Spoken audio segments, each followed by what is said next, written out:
अस्सलाम वालेकुम नाज़रीन, welcome to the health show. मैं हूं आपका होस्ट डॉक्टर इकराम।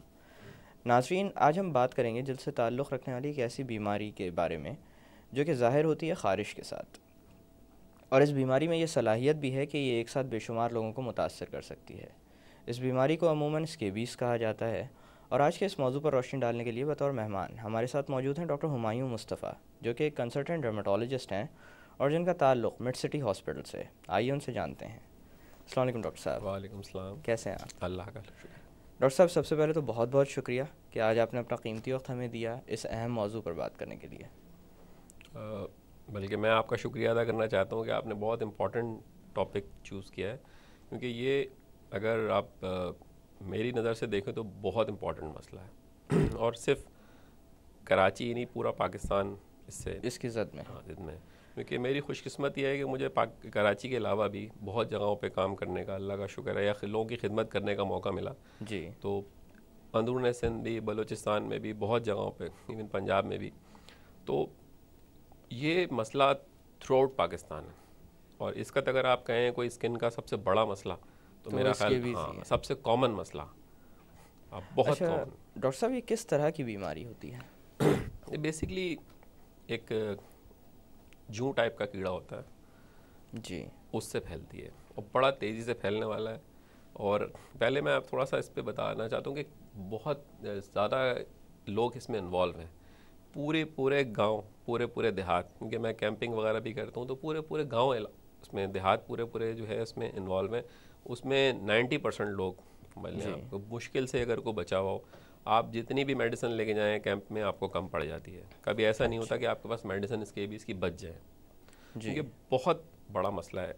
और होता है छोटे से, एक मैंने बताया जूं टाइप का कीड़ा है, तो और बहुत तेज़ी से फैलता है। और इसके जो है अब रीज़न्स अगर आप कहें तो किस तरह और कैसे फैलता है, तो उसके ऊपर बात हो सकती है। एक तो ये है कि इसका मेन जो आप कह लें एक वजह वो है, एक तो पुअर हाइजीन जी, या सफाई सुथराई का ना होना जी, और दूसरा है ओवर क्राउडिंग या बहुत सारे लोगों का एक जगह पे रहना जी। अब बाकी सारी की सारी चीज़ें इसी के गिर्द घूमती हैं। अच्छा डॉक्टर साहब, पिछले कुछ सालों में पाकिस्तान मुतवातिर कुदरती आफात का शिकार होता रहा है, और जो दोनों कंडीशंस आपने बताई हैं, ये कंडीशंस बार बार सामने आती रही हैं, चाहे वो आईडीपीज़ के कैंप्स हों, चाहे सैलाब ज़दगान की बात की जाए, या ज़लज़ले की वजह से जो लोग अपने घरों से निकल कर आए थे और दूसरी जगह पर मुकीम हुए थे। तो क्या ऐसी हालात में या ऐसी आफात के साथ इस मर्ज़ का कोई ताल्लुक़ है कि उसमें बहुत ज़्यादा नज़र आता है ये? देखिए, तो नॉर्मल दिनों में ही मैंने बताया आपको पूरे पूरे गांव गोठ इन्वॉल्व है इसमें, तो उसमें तो जाहिर बात है नेचुरली होगा ही होगा, क्योंकि बहुत सारे लोग एक जगह रह रहे हैं। ये और भी अगर आप इसको देखना चाहें तो ये उन जगहों पर ज़्यादा होता है जहाँ बहुत सारे लोग एक साथ रहते हैं।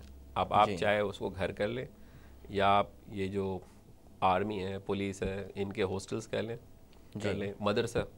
मदरसा एक बहुत बड़ा मसला है इसका, स्केबीज़ के लिए, क्योंकि बहुत सारे लोग साथ रहते हैं और उनमें से किसी एक कोई लेके आ जाता है, उसके बाद बहुत तेज़ी से फैलती है और पूरे, अब आप उनको ट्रीट भी नहीं कर सकते। It's very difficult to treat them, क्योंकि आप एक को ट्रीट करेंगे, दो को ट्रीट करेंगे, वो 500, 600, 1000 बच्चे हैं, या इवन लड़कियां हैं, लड़कियों के मदरसे वगैरह में जहाँ पर कैदी साथ रहते जेल, हैं। बिल्कुल। आप ये सिंपल सा फॉर्मूला है, जहाँ भी बहुत सारे लोग साथ रह रहे हैं वहाँ ये ना बहुत मुश्किल हो जाता है। या तो फिर वही है कि आप सबको एक साथ मेडिसिन लगाएं, फिर सबको एक साथ उनको एजुकेट करें। यहाँ सबसे बड़ी बात लोगों को पता नहीं है। लोग अब भी स्केबीज़ के लिए, मैं बताया आपका, मेरा काफ़ी जगह पे एक्सपोजर है, लोग स्केबीज़ के लिए लोग दम कराने चले जाते हैं जी। तो मसला यही है कि वो उनको ये पता ही नहीं है कि भाई इतने सारे लोग इन्वॉल्व हो रहे हैं, कुछ तो मसला है कि सारे घर को इचिंग हो रही है। अब फिर इसमें कुछ लोग होता है कि कुछ ज़्यादा इन्वॉल्व होते हैं, कुछ कम इन्वॉल्व होते हैं। अब वो समझते हैं कि भाई जिनके कुछ लोग कॉम्प्लिकेशंस के साथ होते हैं, तो वो कहते हैं इनको कुछ और बीमारी है, हमको कुछ और बीमारी है।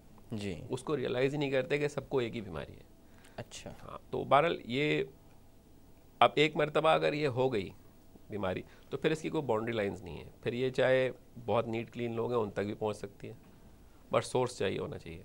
जैसे एक मिसाल दूँ आपको, जैसे किसी के पास कोई बड़े नीट क्लीन है, घर भी बहुत अच्छा है, ओवर क्राउडिंग भी नहीं है, सब कुछ है, सर्वेंट है उनका, उसको स्केबीज़ है। अब उसने बच्चे को उठाया, माइट ट्रांसफ़र हो गई।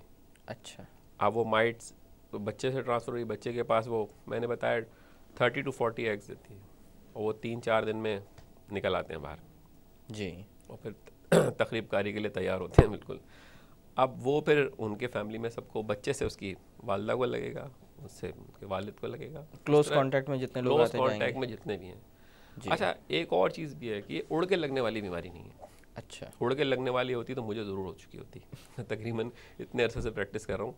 इसके लिए जी। थोड़ा क्लोज कांटेक्ट होना चाहिए। अच्छा, और इतना close close physical contact, contact. हाँ, इतना क्लोज कांटेक्ट हमारा पेशेंट से होता नहीं है। अच्छा, क्या यही वजह है कि एक ज़माने में इसको समझा जाता था, एक ज़माने में क्या अभी भी बहुत सारे लोग कहते हैं कि ये सेक्सुअली ट्रांसमिटेड डिजीज़ भी कंसिडर की जा सकती देखिए, है? सेक्सुअली ट्रांसमिटेड डिजीज़ भी आप कह सकते हैं इसको, क्योंकि ये तो क्लोज कांटेक्ट से है। जी। ये सेक्सुअल कांटेक्ट तो बहुत ज़्यादा क्लोज कांटेक्ट होता है, तो उसमें भी जी। बिल्कुल लग सकती है, तो उसमें कोई हैरत की बात नहीं है। एक और चीज़ है, वो थोड़ा सा फिर टेक्निकल हो जाएगा, वो बिल्कुल बिल्कुल, आप बताइए। जैसे क्रैब लाउस वगैरह इसी की एक किस्म होती है जी। जो यहाँ प्यूबिक हेयर्स में होती है। वो ज़्यादा अगर आप उसको वो सेक्सुअली, जिनसी ताल्लुक़ से ज़्यादा हाँ, फैलती है। वो तो फैलती उसी से है। अच्छा डॉक्टर साहब, हम लोग बहुत सारे जानवर वगैरह भी पालते हैं घरों में, पेट्स होते हैं, क्या वो भी एक ज़रिया बन सकते हैं इस बीमारी को हम पेट्स तक का कहीं पहुंचाने भी का? ऐसा कोई मेंशन नहीं है कि ये बेसिकली ज़्यादातर इंसानों को इंसानों से लगती है जी। बीमारी। अच्छा डॉक्टर साहब, अमूमन किस तरह की अलामात के साथ ये मरीज़ आपके पास आते देखिए, एक तो पेशेंट आएगा आपके साथ, आप पास एक बड़ी टिपिकल किस्म की हिस्ट्री। जैसे बाहर तो लोग इसके लिए कोई टेस्ट वेस्ट करते हैं, पाकिस्तान में मेरा नहीं ख्याल कि किसी को टेस्ट की ज़रूरत है। इतने जी। मरीज़ देखे हैं हमने, इतने मरीज़ देखे हैं कि कोई उसमें कोई एक परेशानी जैसी नहीं होती, एक हिस्ट्री। जैसे होते हैं आप। बल्कि मरीज़ खड़ा भी हो, अगर आपने उसको कॉम्प्लिकेशंस के साथ आया तो आप उसको दूर से देख के बता सकते हैं कि उसको है। बाकी वो हिस्ट्री देता है जब वो, बाकी तो आपको सब चीज़ें क्लियर हो जाती हैं। टिपिकल हिस्ट्री होगी कि इचिंग है, वो भी नाइट टाइम में। अच्छा, रात के वक्त? रात के वक्त, बस रात के वक्त इचिंग होगी और सीवियर। और ये होगी ज़्यादा कहाँ, ये जो बेली बटन से लेके आपके घुटने जिसको ग्रॉइन रीजन कहा जाता है, या ग्रॉइन, नाफ से नीचे का जो हिस्सा? सीवियर किस्म की इचिंग। और मुझे तो हैरत है कि लोग इतना इतना अरसा गुजार कैसे लेते हैं। जी। जैसे मैं एक और भी चीज़ आपसे शेयर करूं, मेजॉरिटी लोग जो आते हैं वो कॉम्प्लिकेशंस के साथ आते हैं, स्केबीज़ के साथ नहीं आते। स्केबीज़ के साथ तो बड़ा सेंसिबल पढ़ा लिखा आदमी होगा, आ जाएगा, ट्रीट करा लेगा। लेकिन बाकी मेजॉरिटी लोग, शायद इसकी ये वजह भी है कि बहुत सारे लोग बीमारियों को नज़रअंदाज कर रहे होते हैं, बिल्कुल उन पर तवज्जो नहीं दे रहे होते, तो जब तक Exactly. वो आते हैं तो बहुत बढ़ चुकी होती है बीमारियाँ। ये उसको ट्रीटमेंट की ज़रूरत समझते ही जब हैं जब उसकी कॉम्प्लिकेशंस आती हैं। जी। स्केबीज़ के साथ कोई नहीं आता, सब इन्फेक्टेड स्केबीज़ के साथ आते हैं। अच्छा। और मैं आपको एक और इंटरेस्टिंग बात आपसे शेयर करूंगा कि यकीन करेंगे मेजॉरिटी लोग, जैसे मैं JPMC में भी काफ़ी अर्सा काम किया है, वहाँ मेजॉरिटी लोग बताते ही नहीं है, अपने कंप्लेन ही नहीं करते इचिंग की। जी, क्योंकि ये तो वैसे भी देखा जाए तो ये डॉक्टर बहुत ही आम चीज़ है, तो उसको बीमारी नहीं समझा जाता। नहीं, वो इतनी तकलीफ में है, लेकिन उसको उसका कंसर्न कौन है, वो जो दाने निकले हैं, जो अच्छा। इन्फेक्शन हुआ हुआ है। रात को इचिंग का वो जिक्र ही नहीं कर रहा। अच्छा, आप, ये जो दाने होते हैं ये एज अ कॉम्प्लिकेशन सामने आते हैं? वो कॉम्प्लिकेशन पे पूरी एक आपको जी। बताएंगे कि कितनी कितनी लंबी चौड़ी कॉम्प्लिकेशन है। बहरहाल आप, मैं तो ये हैरान होता हूँ कि इतनी क्या कहते हैं कि उसको नेग्लिजेंस है कि वो बता भी नहीं रहा कि मुझे इचिंग होती है।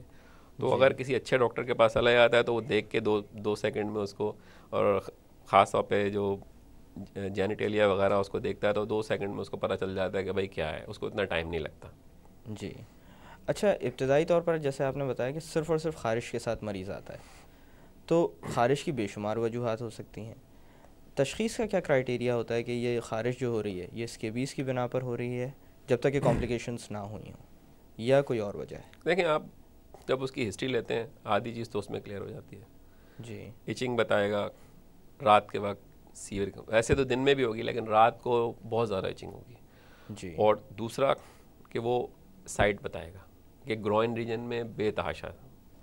और उसके बाद ये जितने भी आते हैं, मैंने बताया स्केबीज़ के साथ तो आते नहीं हैं, ये आते हैं जब उसमें जेनिटेलिया पे, पेनिस पे, स्कॉटम पे एक ख़ास किस्म के दाने बन जाते हैं जो स्केबिडिक नोडुल्स कहलाते हैं। अच्छा। तो वो देख के तो आप 2 सेकंड में बता देते हैं कि भाई इसको स्केबीज़ है, और कितने अरसे से है ये भी बताया जा सकता है सिर्फ पेशेंट को देख के कि कितने।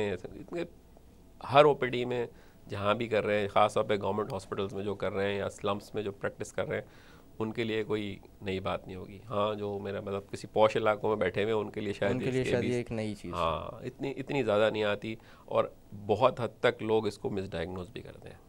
अच्छा डॉक्टर साहब, यहाँ पे थोड़ी देर के लिए बातों का सिलसिला रोकते हैं। नाज़रीन, वक्त हुआ एक छोटी सी कमर्शियल ब्रेक का। ब्रेक से वापस आकर स्केबीज़ के मुतालिक मज़ीद बात की जाएगी। कि वॉचिंग द हेल्थ शो।